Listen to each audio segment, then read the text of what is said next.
Ces enfants sont censés pouvoir, au bout de 2 mois et demi de travail ensemble, sont censés faire émerger 6 dessins qui sont représentatifs de l'architecture viticole de ces 100 dernières années en juridiction de Saint-Émilion. Donc ce projet me paraissait très intéressant du point de vue culturel. Donc ça permet aux enfants vraiment de pouvoir visiter des lieux qu'ils connaissent mais pas de façon profonde.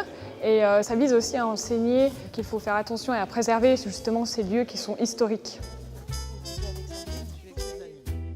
Mais pourquoi la ROC? Parce que la ROC permet de poser dès le départ le cadre de ce qu'est une architecture viticole dans sa dimension humaine, dans sa dimension technique et dans sa dimension paysagère. Le château en lui-même dépasse largement la notion de juridiction de Saint-Émilion. C'est un château qui permet de comprendre l'évolution de l'architecture et son ancrage dans une histoire. Et pour les enfants, c'était important de comprendre qu'une architecture, ce n'est pas simplement ce que l'on voit, mais c'est aussi d'où ça vient et pourquoi on le fait. Et la ROC est particulièrement claire sur ce sujet, permet de l'expliquer. C'est un château qui n'était pas du tout à vocation viticole au départ, c'était à vocation défensive, qui a été transformé au cours des siècles. La situation exceptionnelle sur le plateau, en bordure de plateau, un des terroirs historiques de Saint-Émilion, a fait que cette propriété-là s'est consacrée à la culture de la vigne assez rapidement. Les éléments architecturaux principaux que vous voyez datent du XVIIe et XVIIIe siècle. Mais quand on fait le tour, il y a des ajouts du XIXe siècle et une partie même qui est assez drôle, néo-médiévale, XIXe siècle, qui regarde à l'ouest. On va rentrer dans le chai, vous allez voir comment est aménagé le chai.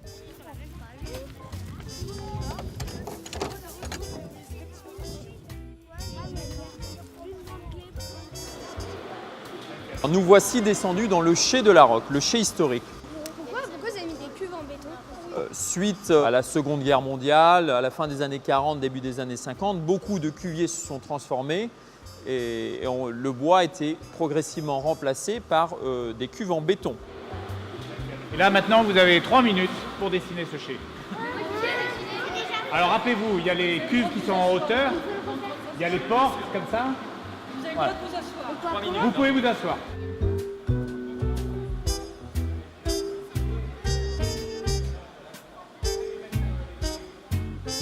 On va regarder un chai à barrique.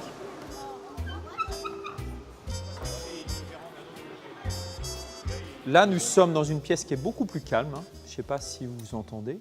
Beaucoup plus calme. Plus sombre aussi. Un petit peu plus fraîche. C'est le chai à barrique. On élève les vins dans cette partie-là.